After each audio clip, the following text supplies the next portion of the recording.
Hi everyone, welcome to BDI Resourcing's next vlog. Today I'm going to be talking about MRCPsych. We're going to cover off what's involved with the Part A, B and the CASC examination.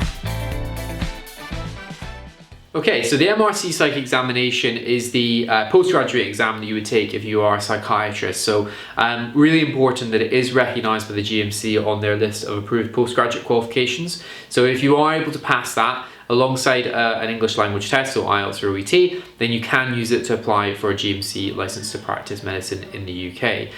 Now, the MRCPsych exam is split into three parts. There's Part A, Part B and the CASC examination. I do know that's slightly different to some other postgraduate qualifications. A lot of psychiatrists will sit the English language test before they sit the final part, the CASC examination, because of the nature of the kind of role play working with patients with mental health problems. There's obviously a lot of conversation and a lot of jargon that's used, and so really strong communication and English language skills are really important in passing that final part.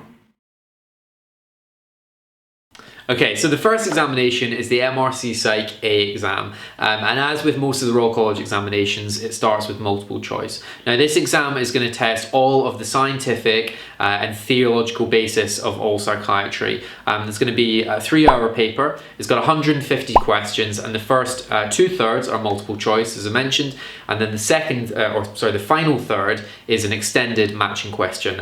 So that's like where you would have maybe 10 different answers, so they could be diagnoses or drug treatments, and then you get a number of clinical scenarios and you have to pick the most appropriate answer that corresponds to the question. And you can use the same answer for multiple scenarios. The kind of main syllabus that's covered off is behavioural science and socio-cultural psychiatry, human development, basic neuroscience, clinical psychopharmacology, and kind of classification and assessment of different psychoanalytical problems.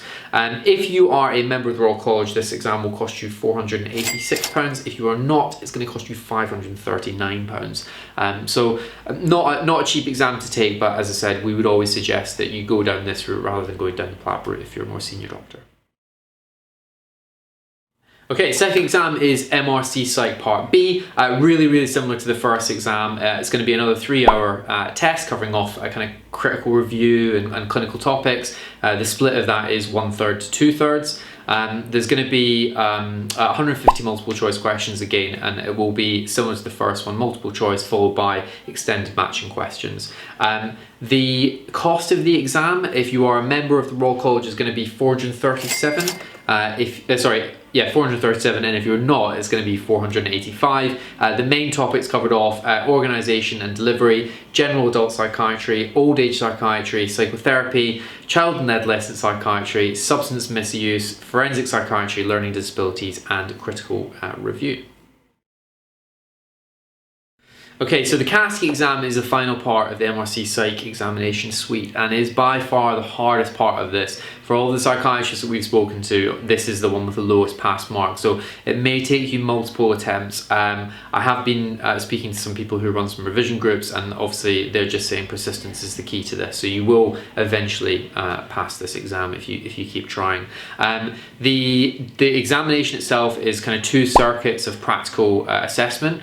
So you're taking it 8 stations in the morning, 8 stations in the afternoon over the course of one day.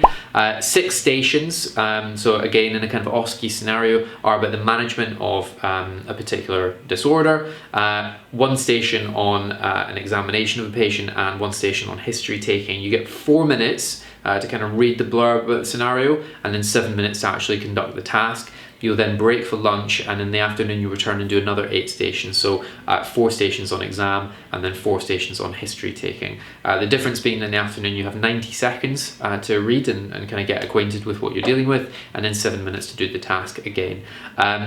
The cost of this exam is significantly higher than the others. It is usually done in a, as I say, kind of an OSCE practical case with actors and obviously observers as well.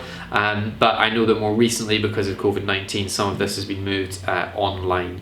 If you are a member of the Royal College, then the cost is £1,004 at the moment, and if you're not a member, it'll be £1,115.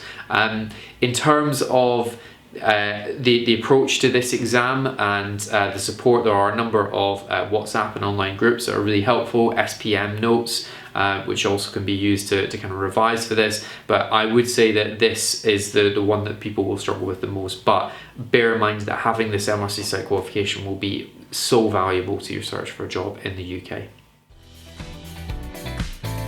Okay, so obviously that's just a really surface level review of what to expect for the MRCPsych examinations. If you are a psychiatrist and you're looking for a role, or if you've just passed MRCPsych or you just want some more information about how to prepare, about what the different exam parts consist of, again, then do please feel free to get in touch and contact us. Send your CVs into apply at BDI Resourcing, and we'll look forward to seeing you on the next vlog. Thank you very much.